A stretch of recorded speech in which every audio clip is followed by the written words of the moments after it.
kanilang 1-hour special screening dito sa Gateway Mall 2. And everybody's hyped and energized and ready to ask their questions from our friends from the press to the cast. And eto na, hindi ko na patatagalin. Let's introduce them one by one.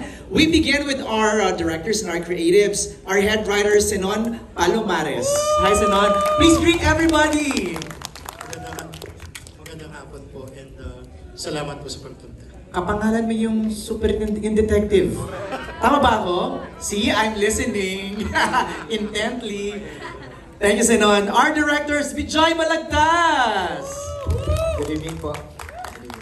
Iba ka na, Bijoy, ha? Dati, noon time show. Ngayon, director na ng mga prime time, ha? Thank you, Bijoy. Bate, please, everybody. Good evening po sa inyong lahat. Thank you for coming and to see our future. Dami kong tanong kay Bijoy, pero mamaya na yon. Joining us also tonight, FMR! Direk! Magandang gabi po sa inyong lahat. The busiest. Ay, salamat po sa pagdating ninyo at pagsuporta niyo po sa amin. Thank you, Direk. And now let's introduce our cast members, starting off portraying the role of Diego Ramirez, Tirso Cruz III. Kuya Pip, please greet everybody. Hello, good evening sa inyong lahat. I hope nakiliti ang inyong pag-iisip at damdamin sa nakita ninyong 1 hour na kumbaga teaser, sabihin na natin. Teaser po ng Sins of the Father. Ayun po, abangan ninyo. Hahanapin ko rin yung $556 million.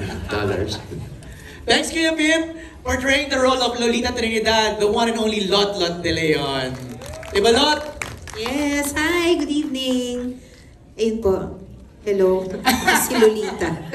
Iba ka kanina, ano mo, mga pa-walling. Dahil po yan sa ating mga magagaling na director, Direk FM. Sobra po.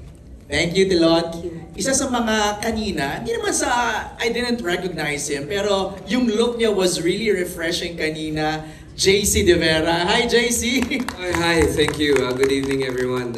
Maraming salamat po sa lahat ng mga nagpunta dito. And I hope everyone, hindi sana kayo madala sa pag-invest. Ayun lang po. Thank you, thank you. Yayaman tayo.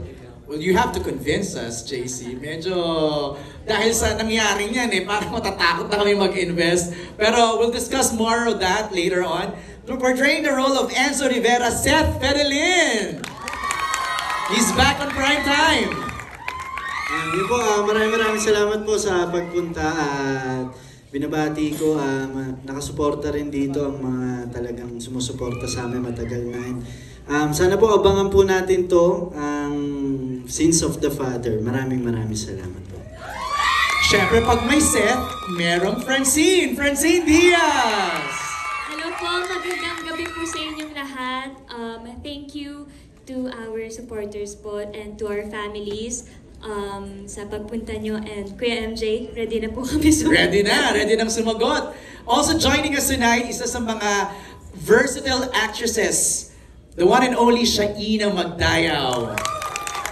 Magandang gabi po sa inyong lahat. In your blonde era. Oh yes.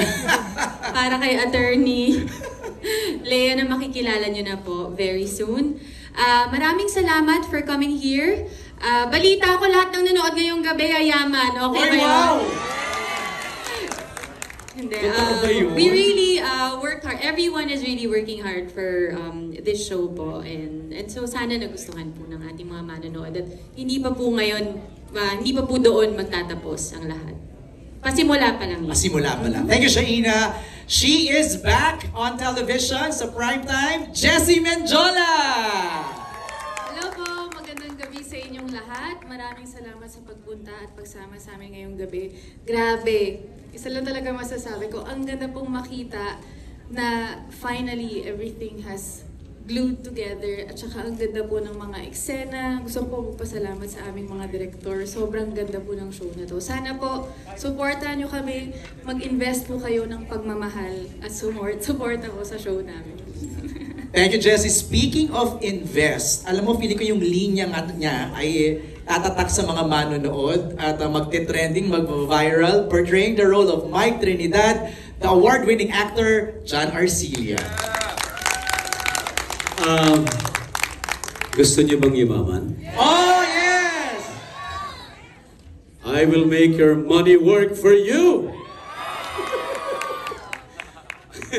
Nakakatakot kasi convincing eh. Kasi yun yung dapat mong i-work out dun di ba? Dapat mo convince mo talaga sila. And naniniwala naman si Mike sa sinasabi niya. Well, that's the twist of the story. Anyway, good evening po everyone. Thank you for coming. Of course, ayokong buhatin ang sarili namin bangko, pero I'm sure nagustuhan ninyo kasi ako talagang, ibang klase. Kahit na late ako, parang ibang klase yung kulay, ibang klase yung timpla. So, I'm sure ganun din po ang naramdaman nyo. So, keep on watching. Malapit na po sa June 23. Yan ang minake sure ng ating bida, na magiging iba ang timpla, iba ang kwento, socially relevant, at maraming matututunan ang manonood. He is back on primetime, the one and only Gerald Anderson. Ayan, good evening po sa inyo lahat. Maraming pong salamat sa lahat po ng friends and family, supporters po namin, the Philippine Coast Guard, friends from the media, maraming pong salamat. Sana ho ay nagustuhan nyo. Maniwala kayo. I think nakita naman po sa produkto na talagang pinaghirapan po ng lahat yan. Not just the cast, everyone. Lahat po ng tao behind the camera, from the writers, directors, the staffing crew, lahat pinaghirapan talaga namin ito para sa inyo. Patikim pa lang to. Maniwala kayo sa akin. Ako po mismo nagsasabi sa inyo, patikim pa lang yan at marami pang dapat abangan. It's just the tip of the iceberg. Okay, let's kick off our Q&A. Jen, ako na muna yung magtatanong, no? Seeing it in fruition, ito na, yung unang patikim. Ano yung pakiramdam? Nakakataba ng puso kasi talagang when you see the final product, parang negosyo lang yan yung pinaghirapan mo isang bagay, tapos kumikita na siya. The fulfillment is different. And Jen, hindi tayo mga investors dito. Okay. Kung sino mag-invest po kayo sa akin. Galing mo, parang hanggang ngayon, yun diba? mo. Nagmana ako sa tatay ko I know! Nagmana ako sa tatay ko. No, but yeah, it's like lagi ko nire-request sa ABS is pag may proyekto po ko, sana may social awareness and sana may mapupulot na aral yung mga tao pag pinanood nila because maraming distractions these days, di ba? We have scamming, we have social media, we have influence, everything. So when I'm given an opportunity like this, talagang binibigay ko yung best ko. Kasi alam ko sa sitwasyon natin as a company and as a country, hindi lahat ay nabe-bless katulad nito. So whenever we get opportunities and blessings, make the most out of it. Okay. Speaking of that, I wanna know, kanino nagsimula yung kwento? It's very socially relevant, pinag-uusapan siya ngayon. Let's talk to Senon. Senon, paano mo nabuo yung story ng Sins of the Father? Actually, hindi lang naman ako yung nagbuo. It's basically the whole team. Of course, from JRB, dun sa aming creative manager kay Dito Perez. Kasama rin namin yung mga writers namin. So, ang tagal namin bin-brainstorm. Tapos kasama sila direct, mga ganyan. Ang tagal, tapos pinipresent namin dun sa mga actors. Tapos nagko-comment. So, back to the drawing board. Ang tagal, it took us months para makam up talaga namin yung solid na kwento na alam namin that we could be proud of. Pero yung theme kasi parang scamming, di ba? Parang ganun yung dating, Parang investment scams. Were you inspired by true events, true stories? Yes, in a way. Kasi parang feeling ko wala naman siguro sa atin dito ang hindi pa naka-experience ng scam. Meron na ba dito? Sino naman na-scam na dito? Ayan, dami na. Oo nga. Oo. Ay, sa cast ba meron? Sige nga, Mike Trinidad. Nung 90s, di ba? Yung pyramiding sa yes! So, millions talaga sa family namin. Sa buong wow! And ang nag-scam sa akin, estudyante ko sa acting. Ooh. Yes! Estudyante ko siya, so tawag niya sa parents ko, nanay, tatay, and then sa mga siblings ko, kuya, ate, and then gano'n siya ka-close sa akin. And in fact, ginamit niya yung acting niya sa akin. Wow! Buong barangay nila, pati mga classmates niya sa school, nakuha niya lahat. And then, so, hinabol siya ng ibang mga na-scam. Hinabol siya. Actually, tinorture siya ng mga kaibigan niya sa isang building. Tumalon siya ng 3rd floor, sa 3rd floor. Na-hospitalize siya. Then, nung ma-hospitalize siya, tumakas siya after several days. And ngayon, ang last na alam namin sa kanya, nag-change siya, nagpa-change siya ng face. Oh! Very cinematic naman yung kwento. Pwede yan. Kami ni Yula Valdez ang Sulat mo na. Sorry, sulat Yula mo na. Valdez. Yula. Kami ni Yula ang kasama doon before. Wow. Ilot, you raised your hand kanina. Oo, alam mo, dati kasi nagbibenta ako ng bangus. Alam mo naman ako, hindi ba? Kailangan kumita ng pera. Gusto natin yumaman, right? Yes! Okay, fine. So, syempre, there was a time, many years ago, nagbibenta ako ng boneless bangus. Okay. Sumali ako sa expo. Order ako dyan. Oh, baka naman ikaw hindi.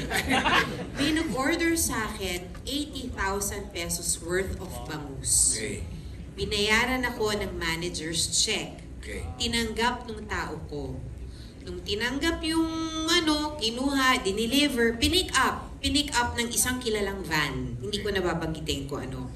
Pinick up, we went to the bank, fake yung manager's check. Pero yung account number at saka yung pangalan existing dun sa bangkong yon. Pero walang ganong fake yung manager's check. Nahabol mo na yung scammer Hindi niya? wala na. Kaya mag-iingat po kayo.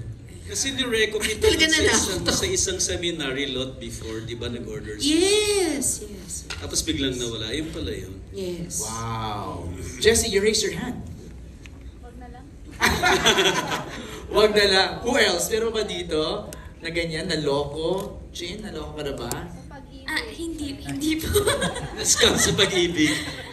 Hindi po ako, pero mga kakilala ko po. Ayun, oo. Yung iba, parang investment funds din po yung Right. nangyari sa kanila. Yung iba nangutang pa para may mapasok dun sa investment na sinasabi na dodoble, Tama. pero biglang nawala lahat. So, dun po ako naawa talaga sa mga nangangailangan pero sila yung naloloko madalas. Mga too good to be true no? So tama yung sabi ni Senon, no? Parang lahat ng tao dito sa media conference natin, kung hindi man kayo yung nabiktima, may kilala kayong nabiktima. So it's really relevant and prevalent ngayon. Simulan na natin ng Q&A. May mga questions tayo from the press.